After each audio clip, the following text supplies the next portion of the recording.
70 million people.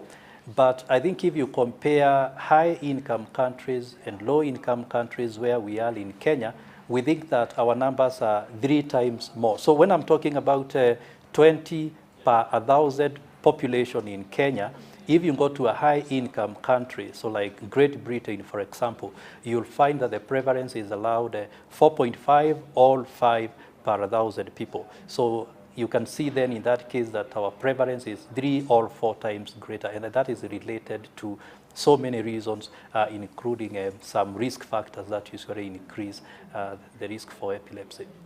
Okay, before us looking at what exactly epilepsy is, because you might be assuming that people know what epilepsy is, let us just talk to Sam, who your person with a lived experience of epilepsy. When were you diagnosed and how has the journey been to where you are today?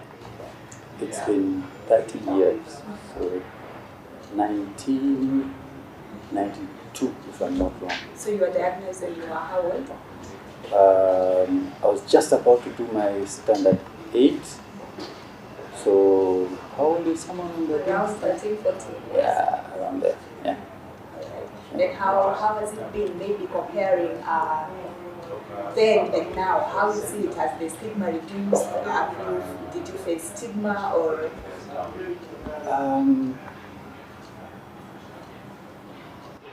Given the period of time that I've lived with it, I'd tell you I've been a very lucky person because of what I have seen and encountered. In comparison, I won't tell you that I've really been stigmatized over the years. My parents took me to see a doctor. I was diagnosed, MRIs were done, the full tests, and I was given drugs. And initially, I wasn't used to it, so you skip a day or forget and something like that. And because it's just starting off, then the seizures are more severe. But over time, since and because of also how my lifestyle changes, you need to make some here there. It's more or less managed now. The last time I got a seizure was probably mid last year. Yeah. And being young and being told that you have epilepsy, is it something that you accepted immediately, or was there a struggle? Did you first of all understand what epilepsy was? I was in standard 8, and I was just about to do my KCP. I remember the doctor mentioned the stresses and strains of preparing for the exam. Yeah, that's what triggered it off. Then my focus was on the exam. Then this thing comes along and sweeps you off. It was a struggle, but my parents, family, they helped me out. And then also, I'd have to recognize my community, friends at school, and then close friends weren't like, this thing, what is it? Stay away from me. No, they weren't that way. So, like I said, I've generally been very lucky. Yeah. So, Dr. maybe just tell us what exactly epilepsy is, and in your previous response, you mentioned of the different types. Maybe you can just tell us what epilepsy is and in what forms does it come? Yeah, so epilepsy is actually a brain disorder. So I think everything that can affect the brain, we say, can lead to epilepsy. And what happens is there is excessive activity of the neurons, because in the brain you have neurons communicating with each other, and there are those which are supposed to be excitatory, that is supporting some action, and then there are those neurons which are supposed to be inhibitory, trying to oppose some activity. So when you don't have a very good balance between that, because maybe something went wrong, you got an infection or you got an injury, and then the neurons that are responsible in initiating some activities continues firing unchecked. So in that case, then you start developing what we call seizures. So seizures themselves are not epilepsy, because you can have different types of seizures. You can have seizures because of infections or because of having fever, and those ones we call acute seizures or febrile seizures.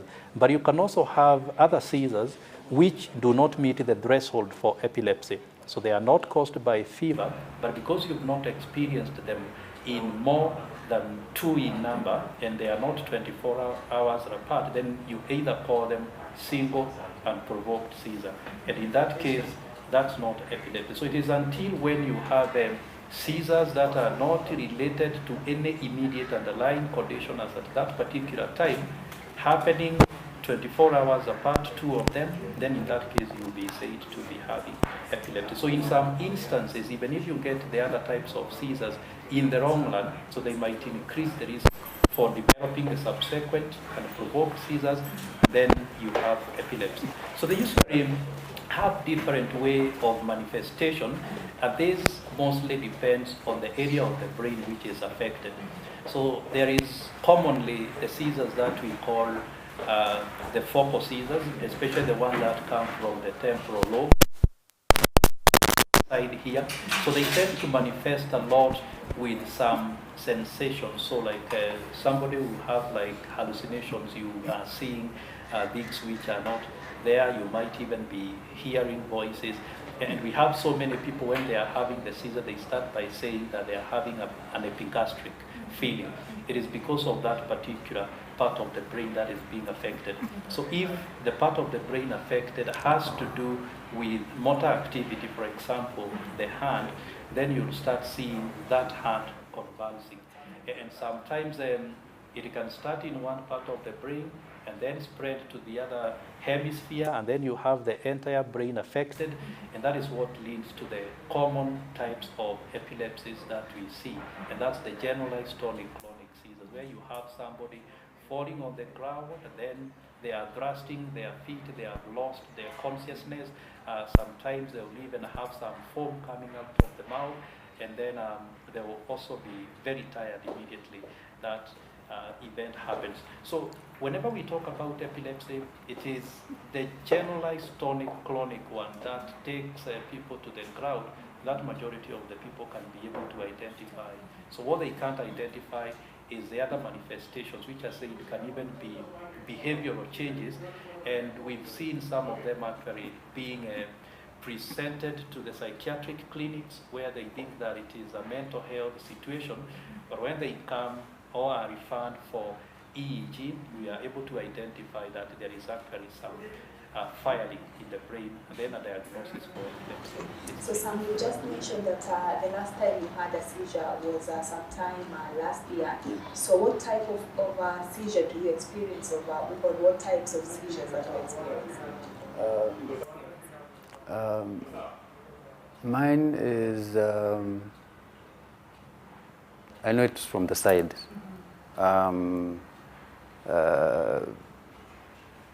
When I was being diagnosed, it was, I had tuberculosis when I was a child. Went through it, took drugs, it got finished. But then now it left a scar on the right side of my brain. That is what the doctor explained it as. And when there was what he said were the stresses and strains of preparing for the exams, that's what triggered it. And I think the focal, you call them? Yeah, focal seizures. Focal seizures, yes. Or Yeah, focal. yeah, for to the side, right side of the brain. That I remember. Like, can you tell when you're about to have a seizure?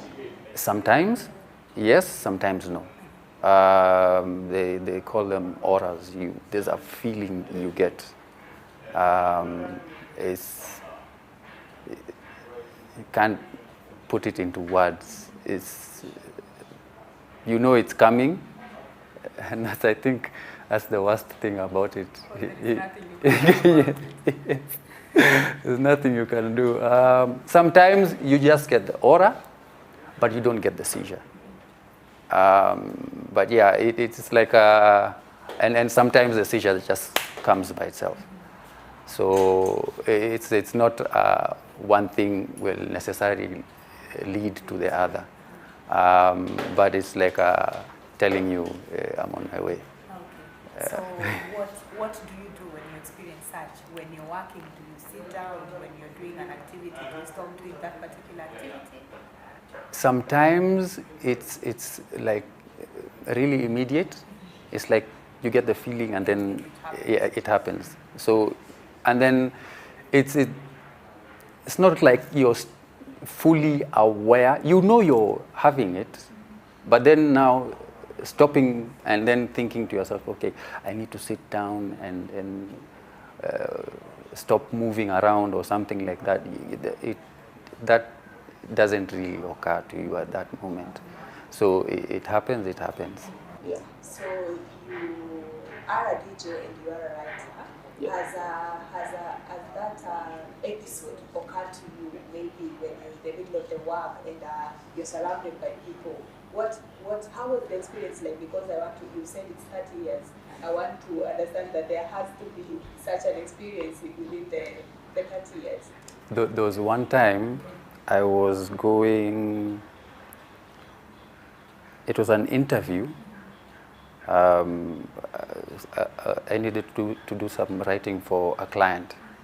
So we're going to sit down. He gives me the breakdown of what he exactly needs from me. And that, the previous day, I had the concurrent seizures, the ones that come one after the other, and I couldn't make it. So I had to, and then sometimes, also telling someone, and I can't call you and tell you, sorry, I can't, yeah. My partner, I gave my partner my phone. She's the one who wrote the text. And I can't tell the other person I'm having seizures. Yeah, I'm having seizures. Can we reschedule? We had rescheduled once already. So now that one just went by that way. As a DJ, yeah, a couple of times, it just went silent. Because And it was an event. it was in a club. That is quite an experience. And now, Daktari, Sam has shared a very important element that is to do with the causes of epilepsy. Maybe you can just share to us, Daktari, what are the causes of epilepsy and at what point in someone's life do they happen? Is it immediately after birth or during birth? Yeah, so I think Sam has talked about two very important things. So he's been able to separate the causes from the triggers, and that is very important. So a cause is what actually initiates the process of a person developing epilepsy. Either it could be something that caused a damage, or it could be that vulnerability that you are born with, because some people usually have some genetic predisposition, and you'll find that epilepsy is running in the families. Or maybe in the place where they are staying, there are so many risk factors within that area, and therefore many members of the family will be developing the epilepsy. But from the work that we've done, we've realized that some of the most important causes actually start way before even a child is born, during pregnancy. For example, having a difficult pregnancy, maybe a mother going into what we call eclampsia, and so on and so forth. And then during birth, and during birth is the most important period, because if you have like a child not getting sufficient oxygen, in a case where you can tell from delayed crying and delayed breastfeeding and so on and so forth, then that low oxygen in the brain is going to leave some damage behind. So that is another way. And then the other one is, of course, infections. And infections can affect at the different stages of life. So you can have infections in childhood, especially malaria and the others. But because many people tend to gain immunity against malaria when they are growing up, so you find that other forms of infections become very important in adulthood. So like parasitic infections. So some of them that we've been identifying recently is actually on Coxsackie volvulus, and fortunately we don't have a lot of it here in Kenya, but in some parts of Tanzania where we are working, it's very common, and it can actually lead to epilepsy and other things like bacterial meningitis, encephalitis due to viral infections. So all those are going to cause epilepsy. Then another important cause is head injury. So we see that quite a lot, especially when you are involved in a road traffic accident, which is very important from a public point of view because of an increasing number of motorcycles on our roads. But we also have so many other chronic conditions that can also lead to someone developing epilepsy. For example, stroke, because stroke has a direct impact in the brain, and it's usually also very much related to hypertension and also to diabetes. So we can also consider those three groups of chronic conditions as very high risk people, and they should be cautioned about it, especially if within the family there is somebody who has ever experienced the condition. So just wanted to touch briefly about the trigger, because I like the way Sam said that he had experienced a tuberculoma before, which is caused by TB, some years back. And then later on, when he was in class 8, so he got a trigger. So in that case, the trigger was stress. So this is somebody already who sustained an injury, but then because of another hypothesis we call like double hit hypothesis, like you need something else to come and affect you so that the risk can be increased. That stress is actually that brought out the epilepsy, but it is actually not the one that started it. And you can have so many other things that can be triggers, which we need to advise people against. For example, flickering light. Discos, I've heard some say he works in a disco. Actually, that is one of the risk factors because of the light, and it can make some people experience that. Then you can also have like excessive alcohol consumption as well, so that can also increase that risk of experiencing seizures, and also some changes in the blood, like we call them electrolytes. So if you don't have like good balance of those potassiums and the calciums and also the blood glucose level, then you are at a very increased risk. So in that case, when you are treating someone, so you make them understand about the causes, but you also educate them to stay away from the triggers and maybe to manage their stress. Sam, having shared your experience, yeah, and you've shared that you've also lost opportunities, due to epilepsy. Have you experienced stigma and discrimination maybe from the society? If I was to give you a one-word answer, I'd tell you no. Yeah. My life has been more or less straightforward. One, my support system has been very good, from my parents, the people that I call friends. They have been a community that is helpful.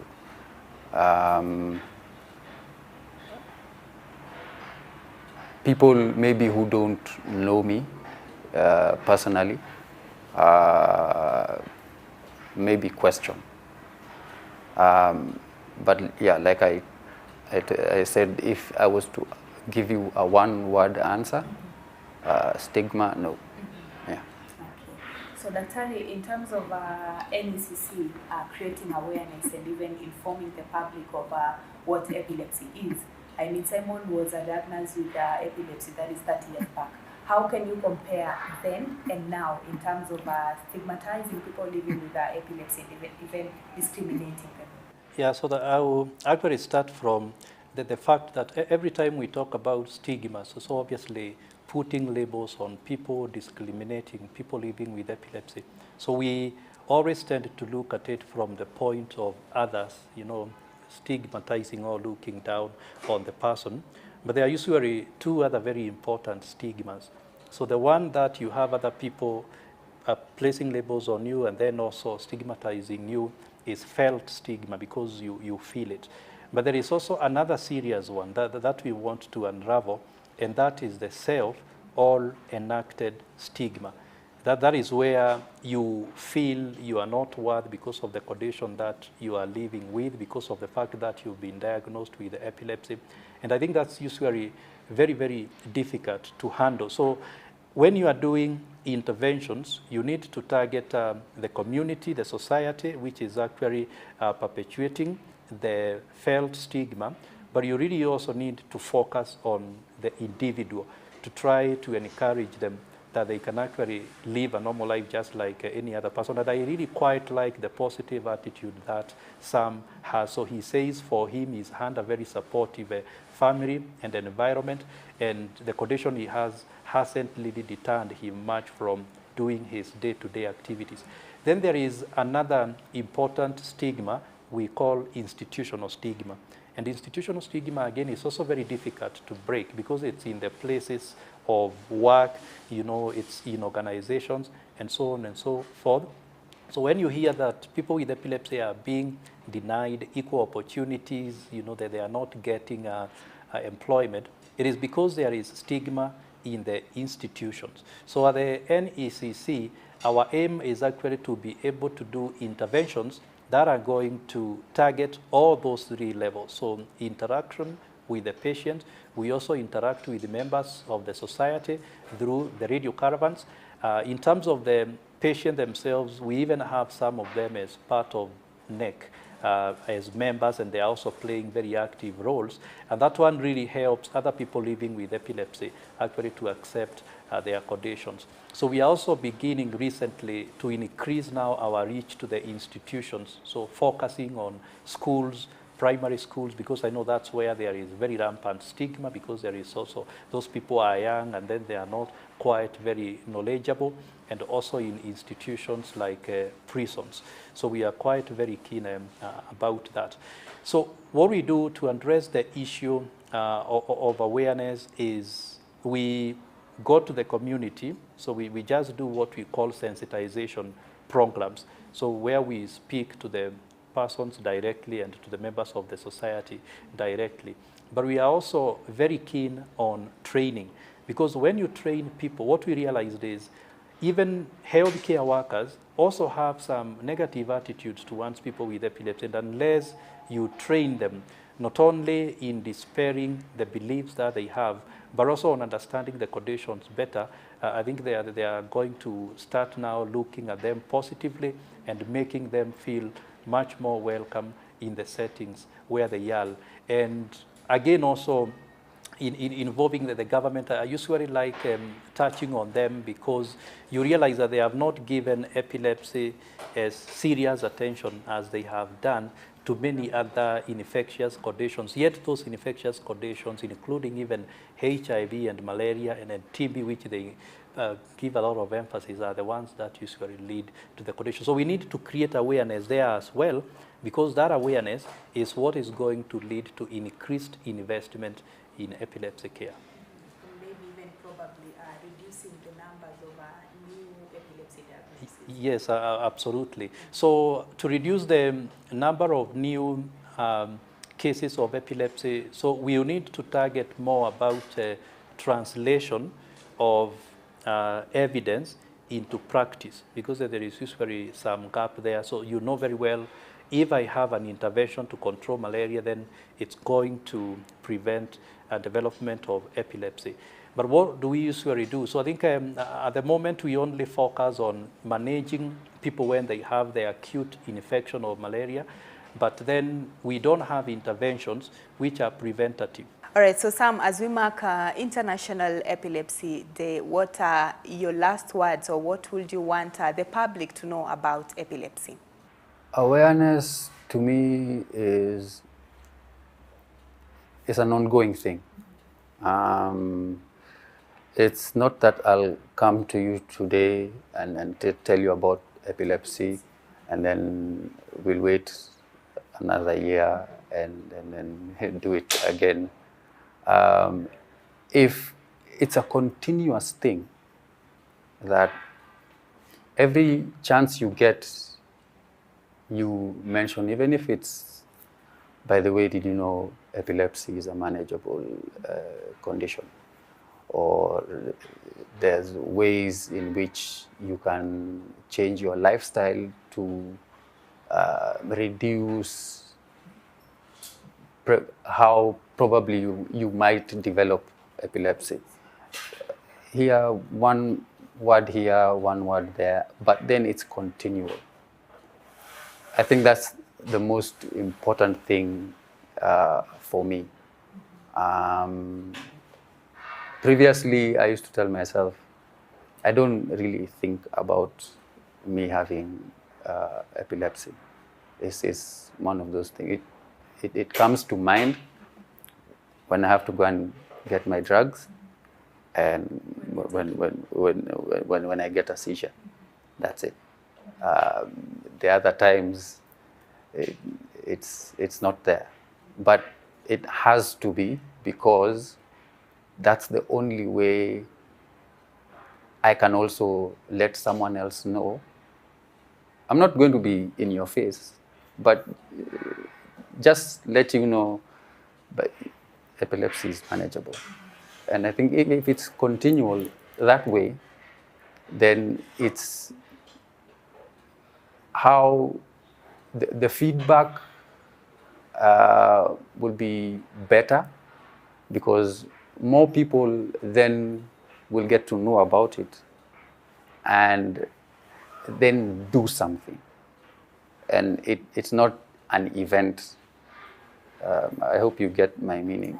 Yeah, an event is today, it ends, everyone continues living their lives. All right, Dr. your words as we mark Epilepsy Awareness Day? Yeah, so I think there are three or four aspects that I would consider very important as we mark the International Epilepsy Day. So the first one, which you've already touched, is on creating awareness about epilepsy, touching on the causes of epilepsy, the impact of epilepsy on the individual, and targeting different levels of people, the patient, the society, and also the stakeholders, including the government, so that they can invest more in epilepsy care. The second aspect, which is a serious issue that we are facing, and you heard today when we were giving our statement, is the lack of evidence. So epilepsy is actually there in the communities. We suspect that, but because of stigma, many people stay away, and therefore they are never included into the statistics of the day. And when you are engaging the governments, they really want to hear about the numbers. So if we can do quite a lot, even at the county level, to just document those cases and then show them to the authorities, then they are going to see the need as to why they should be able to come up with a budget for that. The other one, like I said when I was talking about interventions, is collaboration. And it is actually the one that has informed the World Health Assembly, the current 178.10, which is actually called the Intersectoral Global Action Plan. So you bring all partners together, just like the way we do at NECC, government partners, pharmaceutical companies, psychologists, sociologists, and the media, because of media advocacy. And then working together, we can be able to highlight all those problems that I have mentioned associated with epilepsy, including the last one, which is very important, on drugs, because anti-seizure medication are very important, and we just need to make sure that they are taking safe drugs, they are taking appropriate drugs, and that includes even the government honoring the commitment that they said that they will not only provide the old generation anti-seizure medication, but they are also going to make the new generation anti-seizure medication available as already indicated in the essential drug list from the Ministry of Health. Well, that was Dr. Simon Kariuki, the Chair, National Epilepsy Coordination Committee, as well as Sam Kiwinda, who is a person with lived experience of epilepsy. And I hope that from the conversation that we've had, you've been able to learn one or two things about epilepsy. And together we are going to continue creating awareness about epilepsy even beyond today, which is International Epilepsy Day. I've been your host, Ida Munzati. Until next time, your health matters.